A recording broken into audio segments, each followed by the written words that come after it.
Hello friends, welcome back to Deepak law classes. हमने पहले किया था सेक्शन 27 तक।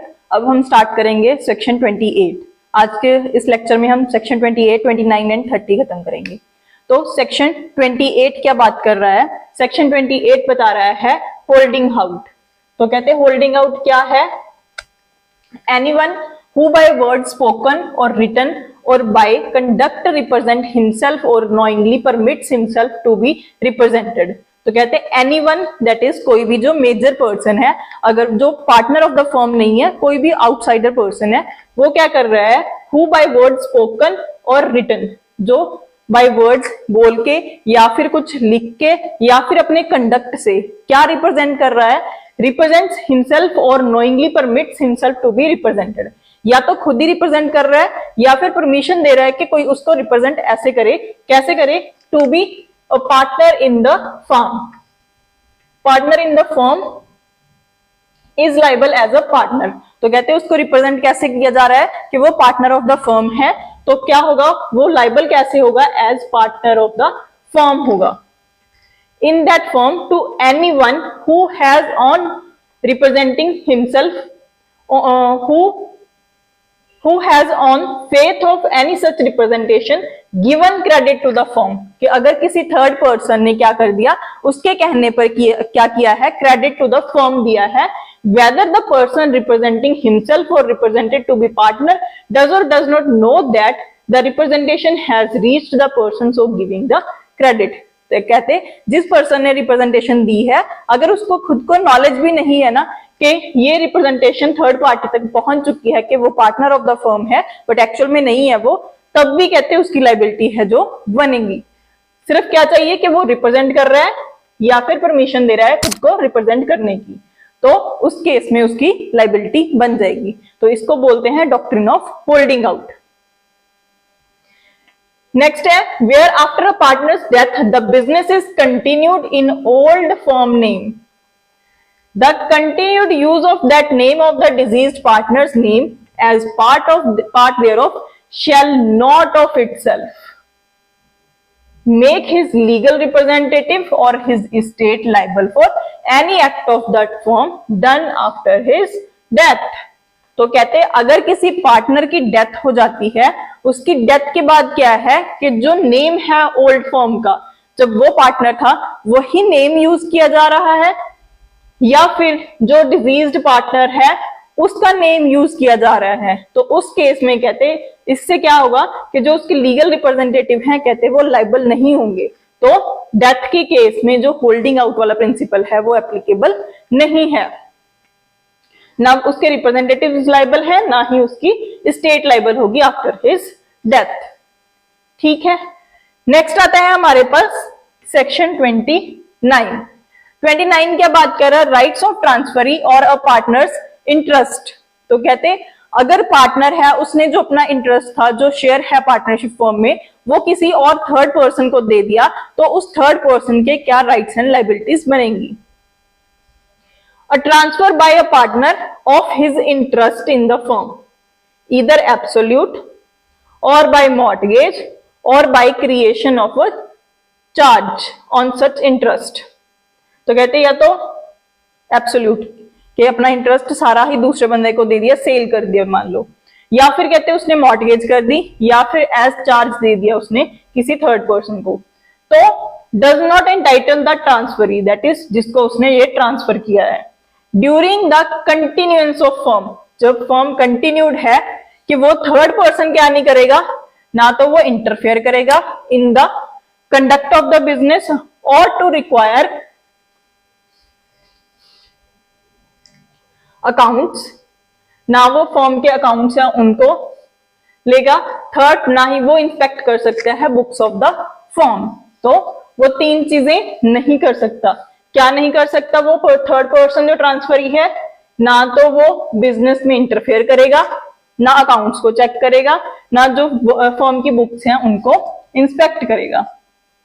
But entitles the transferee only to receive share of profits of the transferring partner, and the transferee shall accept the account of profits agreed to by the partners। तो कहते वो सिर्फ क्या कर सकते हैं, जो भी प्रॉफिट है उसके लिए जो डिसाइड किया गया है वो सिर्फ शेयरिंग ऑफ प्रॉफिट कर सकता है। एंड जो ट्रांसफरी है वो कौन से प्रॉफिट्स ले सकता है, जो पार्टनर्स ने आपस में एग्री किए हैं, सिर्फ वही वो अकाउंट्स ले सकता है।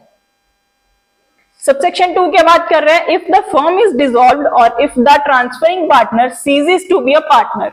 अगर कहते हैं इन केस जो फर्म है वो डिसॉल्व हो जाए या फिर जो ट्रांसफरिंग पार्टनर है वो सीजेस टू बी पार्टनर, कि वो पार्टनरशिप फर्म है उसको छोड़ दे, या तो फर्म ही डिसॉल्व होगी या फिर जो पार्टनर ने अपना इंटरेस्ट दिया था वो खुद ही उस पार्टनरशिप फर्म को छोड़ दे। उस केस में क्या होगा, the transferee is entitled as against the remaining partners. तो कहते हैं जो बाकी के पार्टनर्स हैं उनके अगेंस्ट जो ट्रांसफरी है वो क्या कर सकते हैं, to receive the share of the assets of the firm. तो जो शेयर्स होंगे वो शेयर्स को ले सकता है। और साथ में वो क्या कर सकता है, share of the assets of the firm to which the transferring partner is entitled and for the purpose of ascertaining that share an account as from the date of dissolution.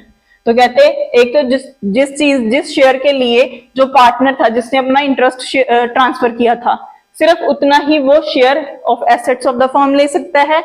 And उसी purpose के लिए वो क्या कर सकता है, from the date of dissolution जो accounts हैं वो ले सकता है। तो जो ट्रांसफर होता है उसके पास कुछ खास राइट्स नहीं है। नेक्स्ट हमारे पास आता है सेक्शन 30।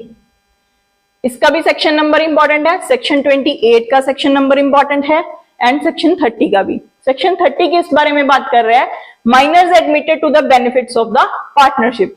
तो कहते हैं जनरली क्या होता है, जब भी कोई कॉन्ट्रैक्ट होता है, जो पार्टनरशिप है हमने स्टार्टिंग में किया है कि पार्टनरशिप के लिए एक एग्रीमेंट होना जरूरी है। तो एग्रीमेंट है तो कॉन्ट्रैक्ट होगा वो मेजर पार्टीज के बीच में ही हो सकता है। तो माइनर है वो फर्म का पार्ट नहीं बन सकता, बट यहाँ पे एक्सेप्शन है, दैट इज सेक्शन 30। ये क्या बात कर रहा है कि जो माइनर है वो खुद तो नहीं होगा बट उसको हम एडमिट कर सकते हैं सिर्फ बेनिफिट्स ऑफ द पार्टनरशिप में। सबसेक्शन 1 क्या बात कर रहा है, a person who is a minor according to the law to which he is subject may not be partner in the firm. तो कहते जो भी माइनर है वो पार्टनरशिप फर्म में पार्टनर नहीं हो सकता, but with consent of all the partners. But कहते सारे पार्टनर्स की कंसेंट के साथ वो क्या बन सकता है, for the time being he may be admitted to the benefits of the partnership. But उसको जो पार्टनरशिप फर्म है उसके जो बेनिफिट्स हैं उसके लिए एडमिट किया जा सकता है। सबसेक्शन 2 बात कर रहा है, such minor has a right to such share in the of the property and of the profits of the firm as may be agreed upon, and he may have access to and inspect and copy any of the account of the firm। तो जो minor है उसके पास कहते हैं कौन कौन से rights होंगे, फिर वो शेयर ऑफ द प्रॉपर्टी ले सकता है एंड जो भी प्रॉफिट्स हैं वो ले सकता है, कौन से वाले, जो उन्होंने आपस में एग्री किए हैं, जो एग्रीमेंट हुआ उनका। And also he can do assess and inspect and copy. 3 चीजें कर सकता है, असेस, इंस्पेक्ट एंड कॉपी। जो भी अकाउंट बुक्स हैं उनकी, उनको वो असेस कर सकता है। थर्ड है, such minor share is liable for the acts of the firm but the minor is not personally liable for any such act. जो माइनर का शेयर होगा, अगर उसने प्रॉपर्टी मान लो कि 10,000 उसने डाला है अपना पार्टनरशिप फर्म में, तो उसका वो 10,000 ही लाइबल होगा। माइनर का शेयर लाइबल होगा for the acts of the firm, but उसकी लाइबिलिटी खुद की कोई लाइबिलिटी नहीं है, पर्सनल लाइबिलिटी नहीं है उसकी। फिर सबसेक्शन 4 आता है, ये बात कर रहा है कि such minor may not sue the partners for an account or payment of his share of the property or profits of the firm. जो माइनर है कहते वो कोई सूट फाइल नहीं कर सकता, किस चीज के लिए, अपने शेयर के लिए या फिर प्रॉफिट्स के लिए। बट वो कब फाइल कर सकता है, अगर उसने सूट फाइल करना ही है तो वो कर सकता है save when severing connection with the firm. अगर वो अपने कनेक्शंस हैं वो फर्म से वो अलग हो रहा है, उस टाइम पे वो सूट फाइल कर सकता है। And in such case the amount of his share shall be determined by valuation made as far as possible in accordance with the rules contained in section 48 that tells about mode of settlement of accounts। तो कहते हैं जब वो saviour कर रहा है अपने connections के अलग हो रहा है फर्म से, तब जो उसकी शेयर है उसको डिटरमिन करेंगे हम सेक्शन 48 के अकॉर्डिंगली। नेक्स्ट है इसके एक प्रोवाइजो, ये बात कर रही है provided that all the partners acting together or any partner entitled to dissolve the firm upon notice to other partners। अगर कहते हैं कि जो उनका कॉन्ट्रैक्ट था पार्टनर्स का आपस में डेसोल्यूशन के लिए, वो था कि बाय नोटिस वो डिसॉल्व कर सकते हैं फर्म को, उस केस में चाहे तो कहते हैं ऑल द पार्टनर्स या फिर any partner of the firm है जो, वो क्या कर सकते हैं, वो इलेक्ट कर सकते हैं। may elect in such a suit that is जो माइनर ने सूट डाला था, to dissolve the firm and thereupon the court shall proceed with the suit as one for dissolution and for settling accounts between the partners, and the amount of the share of the minor shall be determined along with the share of the partners। तो कहते अगर minor ने suit file किया है and जो बाकी के partners हैं उनमें से कोई भी क्या करता है कि जो सूट है उसको बना देता है कि हम डेसोल्यूशन ऑफ फर्म ही कर रहे हैं, तो उस केस में जो सूट चलेगा अब डेसोल्यूशन ऑफ फर्म के लिए चलेगा, एंड उस केस में जो माइनर का शेयर होगा तभी डिटरमिन कर देंगे बाकी के शेयर्स के साथ। नेक्स्ट आता है इसमें कि अगर माइनर अब मेजर हो जाएगा तब क्या किया जाएगा, तो कहते हैं जब माइनर है वो मेजर हो जाएगा at any time within 6 months of his attaining majority or of his obtaining knowledge that he had been admitted to the benefits of the partnership which date is later। तो कहते हैं जब वो major हो गया उसके 6 months के बाद within that 6 months, या फिर जब उसको पता चला कि उसको एज माइनर एडमिट किया गया था पार्टनरशिप फर्म में, 6 months या नॉलेज आई है उसको, जो भी डेट लेटर वाली है बाद में जो डेट होगी, जब भी उसको अगर उसको 6 months में पता चलता है तब अगर उसको नॉलेज बाद में आती है तब वो लेटर वाली डेट को हम कंसीडर करेंगे। Such person may give public notice that he has elected to become or that he has elected not to become partner in the firm. तो उसके पास चॉइस है कि वो पब्लिक नोटिस देगा, तो पब्लिक नोटिस मस्ट है, public notice देगा कि वो पार्टनर बन रहा है अब या नहीं बनेगा वो partner, and such notice shall determine his position as regards the firm. तो वो जो नोटिस होगा वो ही उसकी पोजीशन को डिटरमिन करेगा। इसकी एक प्रोवाइजो है, वो बता रही है provided that if he fails to give such notice, अगर उसने नोटिस नहीं दिया, ये 6 months भी निकल गए एंड उसको नॉलेज थी वो टाइम भी निकल गया, तब कहते क्या होगा, he shall become partner in the firm on the expiry of said 6 months। तो 6 महीने बाद उस पर्सन को क्या माना जाएगा कि वो पार्टनर ऑटोमेटिकली बन चुका है, क्योंकि उसने खुद ने कुछ मना नहीं किया, ना तो हाँ बोला है ना बोला है, तो हम क्या प्रिजम्पशन लेके चलेंगे कि उस पर्सन ने खुद को एडमिट कर लिया है as partner of the firm. Next आता है हमारे पास, where any person has admitted as a minor to the benefits of the partnership in the firm, the burden of proving the fact that such person has no knowledge of such admission।